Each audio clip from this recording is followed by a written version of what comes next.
ఇంట్లో కూరగాయలు లేనప్పుడు అన్నంలోకి కానివ్వండి, టిఫిన్స్‌లోకి కానివ్వండి, ఇలా కందిపొడిని చేసి చూడండి. ఈ కందిపొడి ఒకసారి చేసి పెట్టుకుంటే 2 నెలల పాటు నిలవ ఉంటుంది. అన్నంతో పాటైనా ఇడ్లీ, దోస ఇలా దేనిలోకైనా కూడా ఈ కందిపొడి చాలా బావుంటుందండి.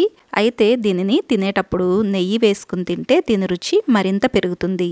మరి ఈ కందిపొడిని ఎలా చేసుకోవాలో ఈ వీడియోలో చూద్దాం. Welcome to Vantalammi. నేను మోనిక. మీరు గనక ఈ ఛానల్‌ను మొదటిసారిగా చూస్తున్నట్లయితే తప్పకుండా సబ్స్క్రైబ్ చేసుకోండి. మరి ఈ కందిపొడి చేసుకోవటానికి ముందుగా స్టవ్ ఆన్ చేసుకుని స్టవ్ పైన అడుగు మందంగా ఉండే ఒక కడాయిని పెట్టుకోండి. దీనిలోకి కప్పు కొలతల్లో అయితే ఒక అరకప్పు కందిపప్పును తీసుకోండి. ఇలా కందిపప్పును వేసుకుని స్టవ్ను సన్నని మంట పైన మాత్రమే ఉంచి నిదానంగా కలుపుకుంటూ వేయించుకోవాలి. దీనిని దగ్గరే ఉండి వేయించుకోవాలండి. లేదంటే ఒక పక్క బాగా వేగిపోతాయి, రెండో పక్క పచ్చి పచ్చిగా ఉంటాయి. ఈ కందిపొడి రుచంతా కూడా పప్పులను వేయించుకోవటంలోనే ఉంటుందండి.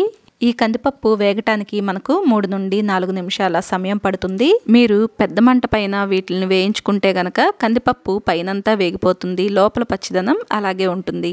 అప్పుడు చేసుకునే కారపొడి అంత రుచిగా ఉండదు. ఇలాగే కలుపుకుంటూ నిదానంగా వేయించుకుంటే మనకు కందిపప్పు రంగు మారి దీని నుండి మంచి సువాసన వస్తుంది. అంతవరకు కూడా దీన్ని ఇలాగే కలుపుకుంటూ వేయించుకోండి. ఇలా రంగు మారిన తర్వాత ఈ కందిపప్పును ఒక ప్లేట్లోకి తీసుకుని పక్కన పెట్టుకోండి. తర్వాత ఇదే కడాయిలో ఒక పావు కప్పు పచ్చిశనగపప్పును వేసుకోండి. ఇది కప్పు కొలతల్లో పావు కప్పు అండి. మీకు కొలతకు ఇలాంటి కప్పులు అందుబాటులో లేకపోతే ఇంట్లో ఉండే గిన్నెతో కానివ్వండి, ఏదైనా గ్లాస్తో కానివ్వండి కొలిచి తీసుకోవచ్చు. ఏ కప్పుతో అయితే కందిపప్పు తీసుకుంటున్నామో అదే కప్పుతో సగం పచ్చిశనగపప్పు తీసుకుంటే సరిపోతుంది. ఇలా పచ్చిశనగపప్పును కూడా వేసుకుని కలుపుకుంటూ నిదానంగా వేయించుకోండి. ఈ పచ్చిశనగపప్పు కూడా రంగు మారి దీని నుండి మంచి వాసన వస్తుంది. అంతవరకు కూడా ఇలాగే వేయించుకోండి. ఈ కందిపొడి చేసుకోవటానికి పప్పులన్నీ కూడా ఇలా సన్నని మంట మీదే నిదానంగా దగ్గరుండి కలుపుకుంటూ వేయించుకోవాలి. అప్పుడే ఈ పప్పులు అన్నీ సమానంగా వేగుతాయి. ఇలా పచ్చిశనగపప్పు కూడా మంచిగా వేగిన తర్వాత తీసి పక్కన పెట్టుకుని ఒక పావు కప్పు పెసరపప్పును వేసుకుని దీన్ని కూడా సన్నని మంట మీదే నిదానంగా ఇలా కలుపుకుంటూ ఉండండి. ఈ పప్పులను ఇలా విడివిడిగానే వేయించుకోవాలండి. మొత్తం కలిపి వేయించుకుంటే పచ్చిశనగపప్పుతో పోల్చుకుంటే కందిపప్పు బద్ద కాస్త పలుచగా ఉంటుంది. పెసరపప్పు ఇంకాస్త చిన్నగా ఉంటుంది కాబట్టి పెసరపప్పు త్వరగా వేగిపోతుంది. మిగిలిన 2 పప్పులు పచ్చి పచ్చిగానే ఉంటాయి. అందుకని విడివిడిగా వేయించుకోండి. పెసరపప్పు కాస్త రంగు మారటం మొదలవగానే దీనిలోకి ఒక స్పూను జీలకర్ర వేసుకోండి.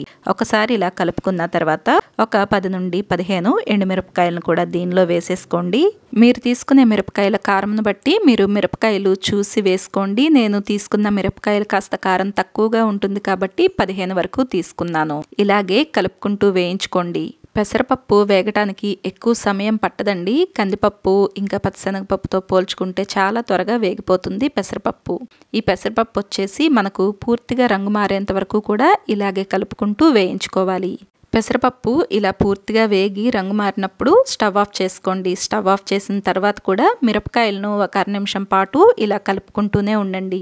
కడాయి వేడికి మిరపకాయలు పూర్తిగా వేగిపోతాయి. వీటిని ప్రత్యేకంగా వేయించాల్సిన అవసరమేమీ ఉండదు. ఇలా మిరపకాయలు కూడా వేయించుకుని మిరపకాయలు రంగు మారిన తర్వాత ఈ మొత్తాన్ని కూడా తీసుకుని ఒక ప్లేట్లోకి వేసుకోండి. వేయించుకున్న పప్పులు మొత్తం కూడా చల్లారిన తర్వాత వీటిని ఒక మిక్సీ జార్లోకి వేసుకోవాలి. మిక్సీ జార్లో ఈ పప్పులతో పాటు రుచికి తగినంత ఉప్పు వేసుకోవాలి. ఉప్పు నేను 1 స్పూన్ వరకు గళ్ళుప్పు వేసుకుంటున్నాను. కొద్దిగా ఇంగువను కూడా వేసుకోండి. ఇంగువ ఖచ్చితంగా వేయాలని ఏమీ లేదండి. మీకు నచ్చితే వేసుకోండి. దీనివలన రుచి మరింత పెరుగుతుంది. ఇలా ఈ మొత్తాన్ని కూడా వేసుకుని మూత పెట్టేసి వీలైనంత మెత్తని పొడిలాగా చేసుకోవాలి. అంతేనండి, మనకు ఎంతో రుచిగా ఉండే కందిపొడి సిద్ధమైపోతుంది. ఈ కందిపొడి అన్నంతో కానివ్వండి, ఇడ్లీ దోసతో కానివ్వండి నెయ్యి వేసుకుని తింటే రుచి చాలా బాగుంటుంది.